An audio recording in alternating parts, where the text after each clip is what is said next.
마태복음 7장 7절로 12절까지 말씀을 교독하시겠습니다. 구하라 그러면 너희에게 주실 것이요, 찾으라 그러면 찾을 것이요, 문을 두드리라 그러면 너희에게 열릴 것이니 구하는 이마다 얻을 것이요, 찾는 이가 찾을 것이요, 두드리는 이에게 열릴 것이니라. 너희 중에 누가 아들이 떡을 달라면 돌을 주며 생선을 달라면 뱀을 줄 사람이 있겠느냐? 너희가 악한 자라도 좋은 것으로 자식에게 줄 줄 알거든 하물며 하늘에 계신 너희 아버지께서 구하는 자에게 좋은 것으로 주시지 않겠느냐?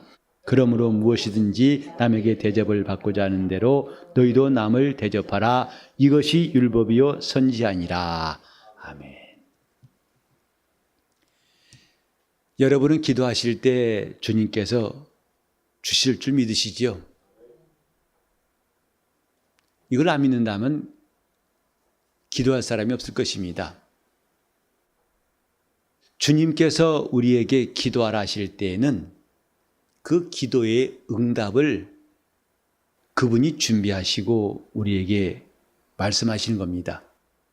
다시 말해서 주님은 주실 준비가 되어 있고 주실 마음이 있으시고 주실 능력이 있고 그분의 무궁한 방법이 사람이 아무리 막을지라도 그 응답의 방법을 다 준비해 놓으셨습니다. 7절을 보면은 참 이렇게 하나님의 약속이 간단하고 통쾌하고 명확한가? 지저분한 조건이 없습니다. 구하라 주실 것이요, 찾으라 찾을 것이요, 문을 두드리라 열릴 것이다. 여기 언제 살살 구하라, 또 시간을 제한했으니까 그때만 찾아라, 또 문도 좀 조금만 열어라, 이런 구절이 없지요. 아주 간단합니다. 구하라 주실 것이요. 그래 7절과 8절을 읽노라면 정말 기도가 어려울 것이 없고 기도 못할 사람이 없고 응답받지 못할 것이 없다고 생각합니다. 신앙은 이렇게 단순한 것이죠. 하나님이 누구시냐? 우리에게 복잡한 것을 말씀하신 분이 아닙니다. 주님께서 진리를 말씀하실 때에 그 진리가 어렵고 힘들고 까다로운 것이 아니라 진리는 어린 아이에게도 똑같이 들려지고 그들도 받을 수 있는 말씀. 차라리 어린아이들이 진리의 말씀을 잘 받을 수 있을 겁니다. 주님께서도 천국은 어린아이 같은 자들이 받을 것이다 하셨습니다.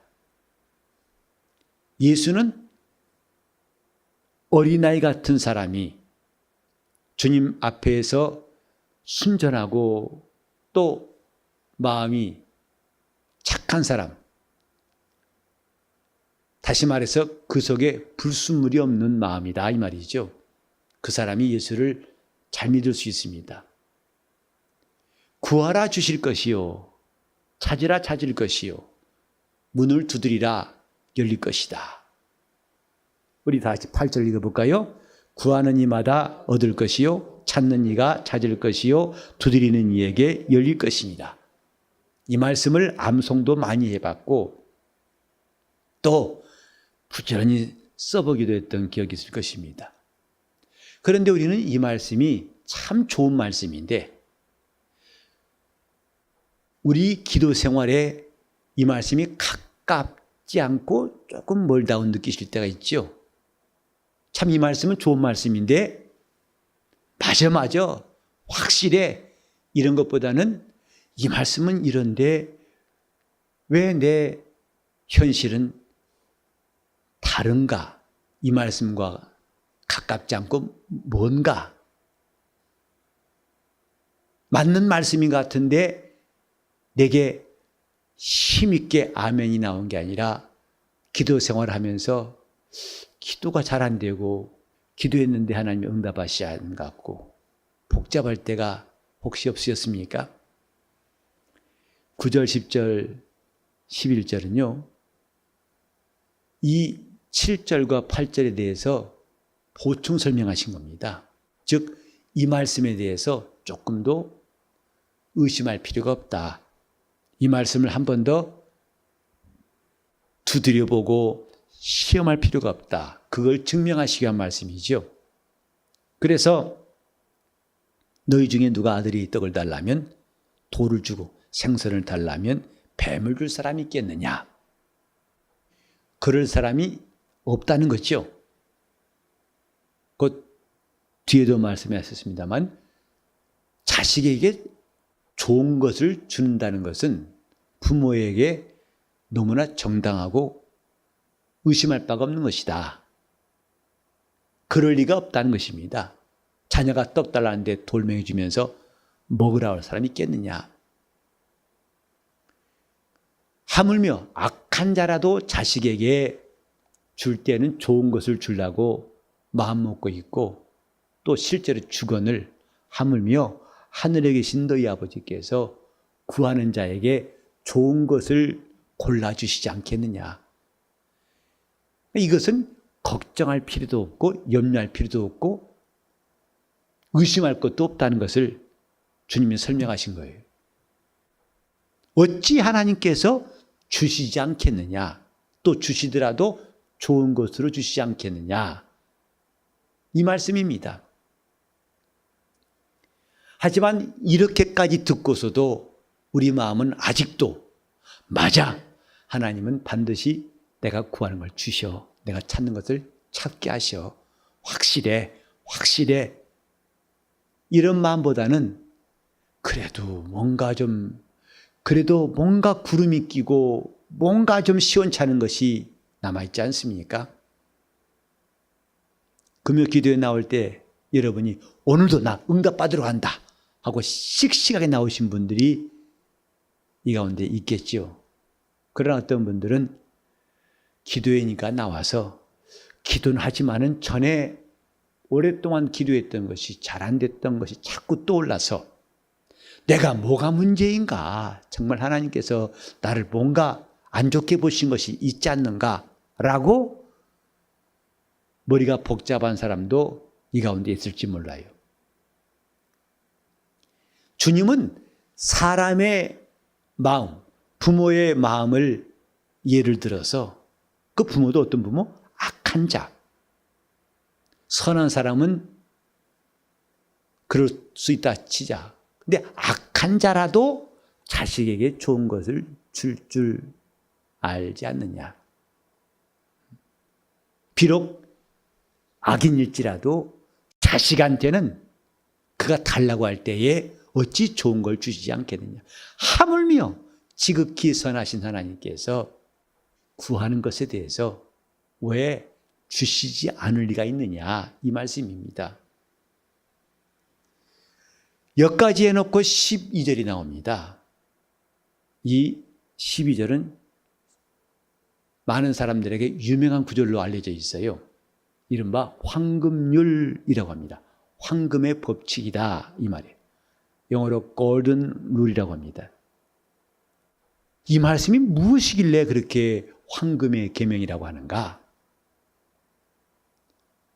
그러므로 무엇이든지 남에게 대접을 받고자 하는 대로 너희도 남을 대접하라. 이것이 율법이요 선지아니라. 남에게 대접을 받고자 하는 대로 남을 대접하라. 주님께서는 율법과 선지자의 가르침을 한마디로 이렇게 요약하셨어요.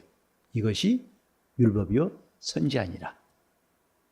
그들의 가르침 간단하다.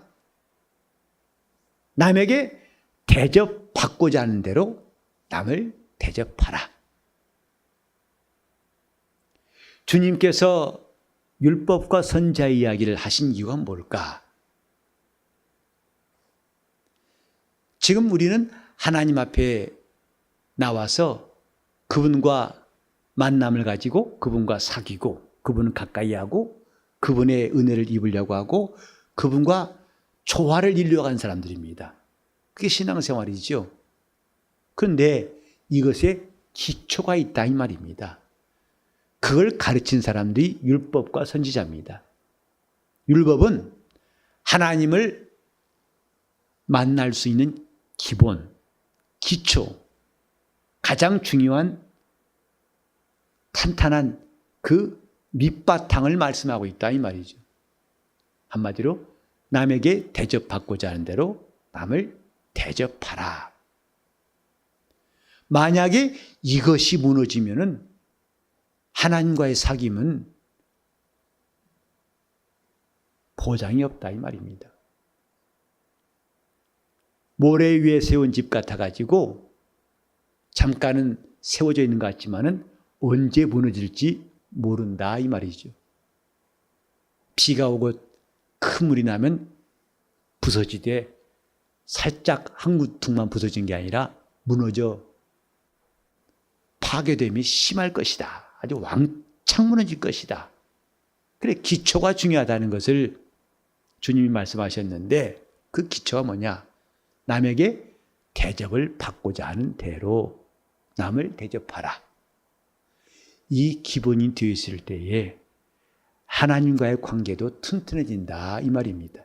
그리고 그 튼튼한 사람들은 7절과 8절의 말씀인 것처럼 구하라 그러면 주실 것이요, 찾으라 찾을 것이요, 문을 두드리라 그러면 열릴 것이니라. 그러니까 어찌 본다면 7절부터 12절까지 읽었지만 순서는 역순이에요. 이렇게 하면 이렇게 될 것이다 이 말이죠. 우리는 하나님과의 사귐, 그분과의 가까이 한다는 것을 저 별천지에 별나라 이야기처럼 엉뚱하고 생뚱맞은 것처럼 마치 이 세상에서는 전혀 관계없는 것처럼, 물론 하늘나라 가는데 있다는 것이 필요하지 않습니다. 그러나 성경이 말씀한 것은 뭐냐면 그 나라에 가는 중요한 기초가 이 땅에서 필요한 것들에 의해 좌우된다. 이건 참 중요한 말씀이에요. 우리는 지금 하나님께서 내 기도를 들어주시기를 다 사모하고 있습니다. 그리고 구하는 것을 얻고 찾고 싶죠. 그런데 그분이 우리와 만나고 싶고 그분과 우리 관계가 튼튼해지고 싶다면 먼저 할 것이 있는데, 남에게 대접을 받고자 하는 대로 남을 대접하는 기본이 있어야 한다 이 말입니다. 그때 가능하다 이 말이죠. 이 기초를 엉성하게 놓았다가 주님 앞에 호된 질책받은 사람들이 바리새인과 장로들이에요. 예수님께서 외식하는 바리새인들을 꾸짖은 것 많지요. 그런데 주님이 그들을 비난하실 때에 고르반이라는 말을 쓰신 적이 있습니다. 곧 이것은 내가 아비에게 드릴 것이 하나님께 드려지면 아비한테는 하지 않아도 괜찮다. 이것을 주님은 고르반이라. 그건 너희들의 생각이고 너희들이 만든 법이다. 하나님 말씀은 그렇지 않다. 그래서 이미 선지자 이사야를 통해서 말씀하셨지만은 너희가 사람의 이렇게 유전을 쫓으면서 하나님의 말씀을 피한도다. 하나님은 그렇게 말씀하신 적이 없는데 너희가 임의로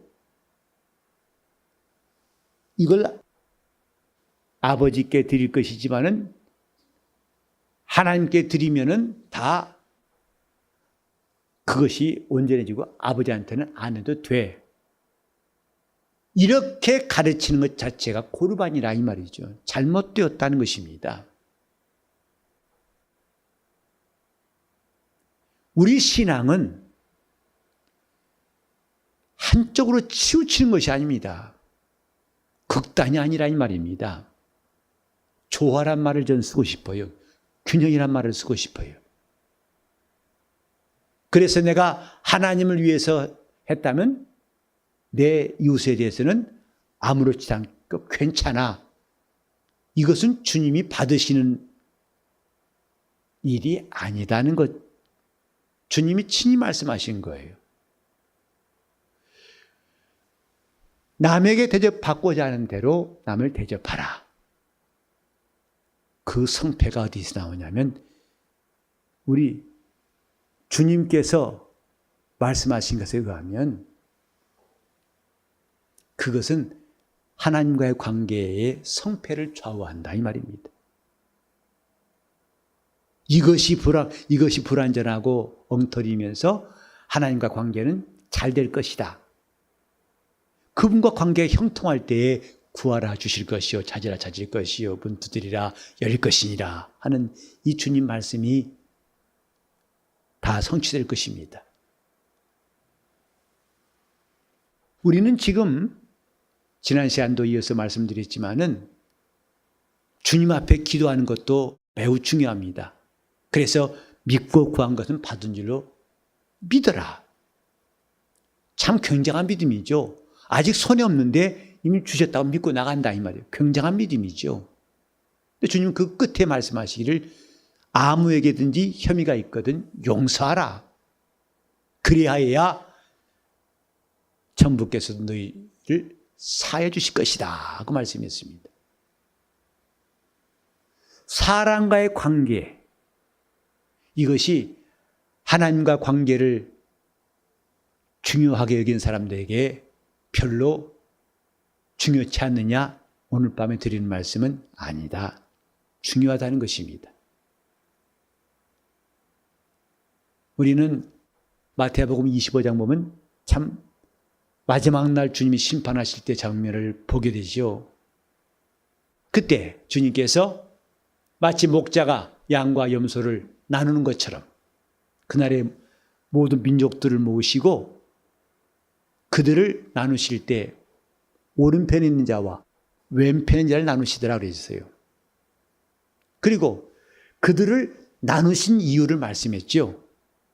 한편에 대해서는 오른편의 자에게는 너희가 나를 돌보았도다 그랬어요. 갇혔을 때, 병들었을 때에, 줄일 때에, 목마를 때에 나를 돌아보았도다.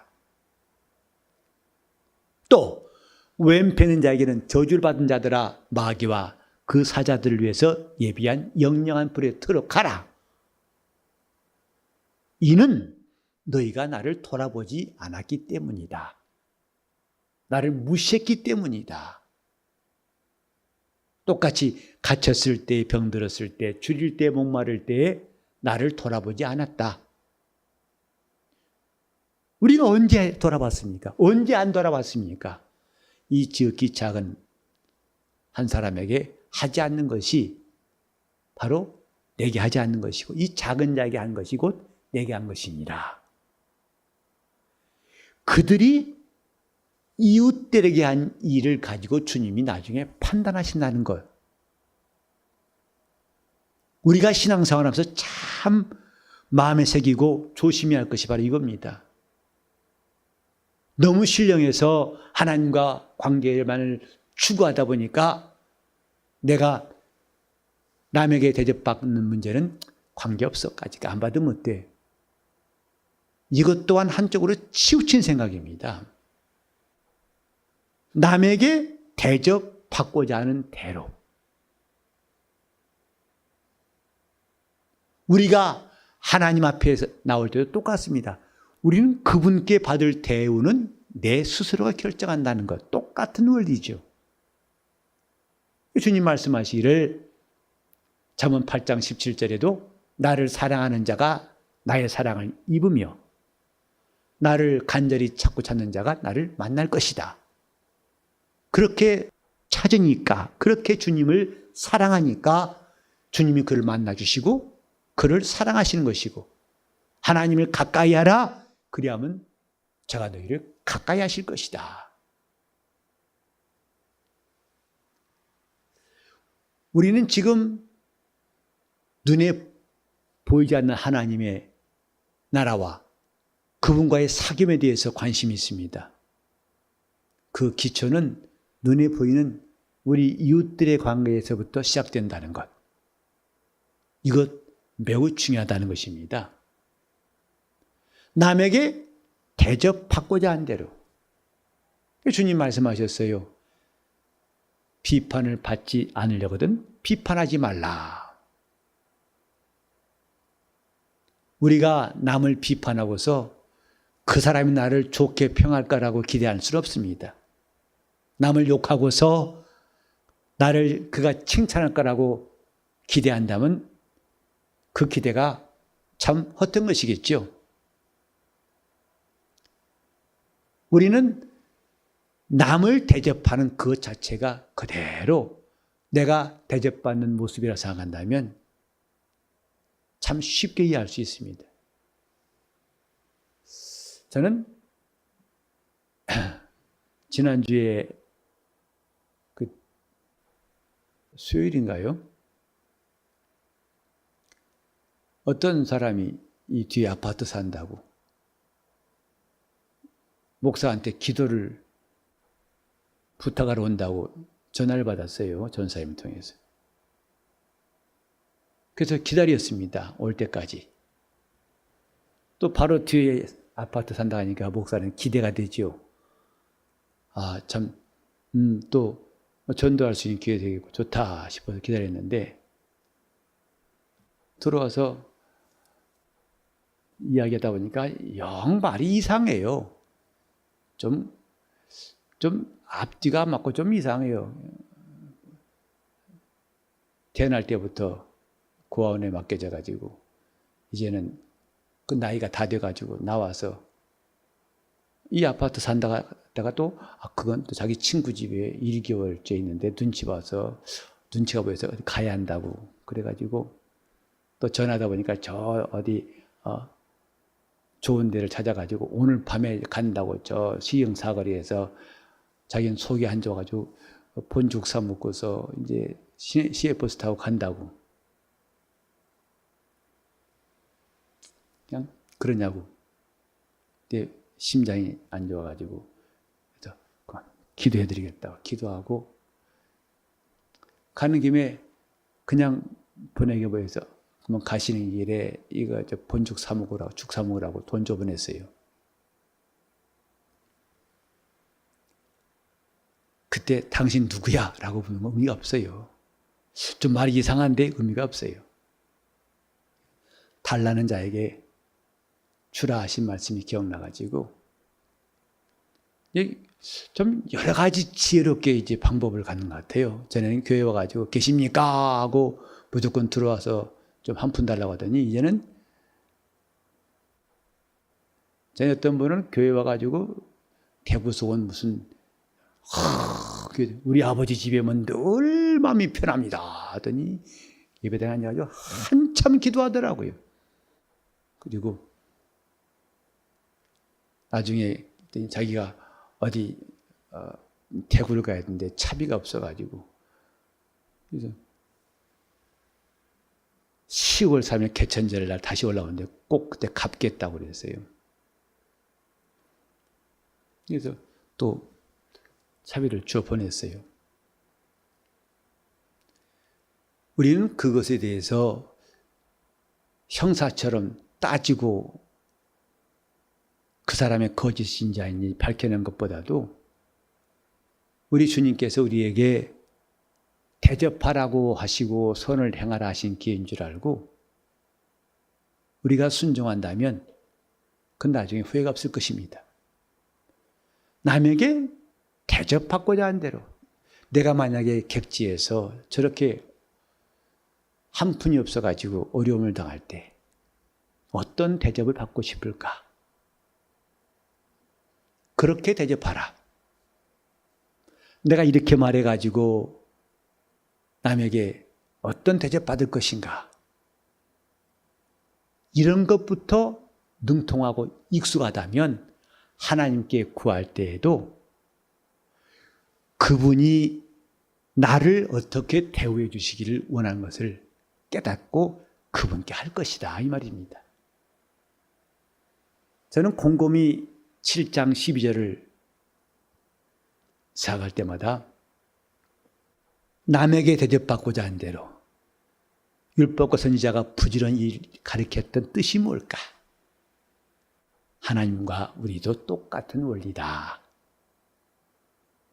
우리는 주님을 사랑하고 주님께 순종하고 주님께 한 일이 아깝지 않다는 것. 아브라함이 백세 든 독자를 아깝지 않게 순종해 드렸던 것을 하나님은 받으시고 그에게 대우를 해주신 것이 아브라함의 씨에서 하나님의 독생자가 나게 하신 것. 하나님 앞에서는 이 놀라운 법칙이 항상 유효합니다. 남에게 대접을 받고자 한 대로 남을 대접하라. 이것은 우리가 하나님 앞에 기도할 때에 항상 필요한 법칙입니다. 남에게 대접을 받고자 한 대로. 네가 그에게 용서를 받고 싶으냐? 그를 용서하라.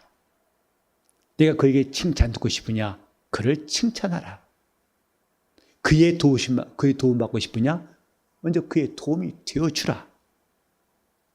그가 꼭 필요한 사람이 되고 싶으냐? 네가 먼저 그에게 필요한 사람이 되라. 우리는 얼마든지 선지자와 율법이 가르친 말씀들을 잘 깨달을 수가 있습니다. 우리 이 밤에 남에게 대접받고자 한 대로란 이 말씀이 우리 기도의 제목이 되고 우리 주님께서 주시는 응답이 여러분 심령이 임하기를 예수 이름으로 축원합니다. 하나님이 살아계셔서 우리가 지금 이 땅에서 내가 믿음으로 이웃들에게 한 일들을 주님은 유심히 살피시고 과연 주님은 저가 나에게 어떠한 사람인가를 판단하실 수 있다는 것도 매우 중요한 사실입니다. 주님께 받을 대우는 우리 스스로 정합니다. 주님의 사랑받는 여러분 되시기를 예수 이름으로 축원합니다. 그분이 한량없이 무엇이나 다 주실 수 있는 분. 아브라함이 독자까지라도 아끼지 않고 하나님 앞에 드렸음에 하나님도 자기의 품속에 있는 독생자까지도 아끼지 않고 아브라함 집에 오게 하신 이 놀라운 사실을 기억하면서 내가 하나님께 받을 분량을 내 믿음과 내 행함이 정한다는 것을 깨닫고 주여 내 영혼이 이 하나님의 말씀에 순종한 사람, 정말 내가 많은 사람들 대접할 수 있는 기회도 담력도 믿음도 달라고 통성으로 기도하시겠습니다. 하나님 아버지, 우리가 주의 말씀을 따라 사는 것이 영혼의 기쁨이 되게 도와주시고 주님 말씀을 상고하고 그 말씀대로 살게 도와주시기를 간절히 빌곤합니다.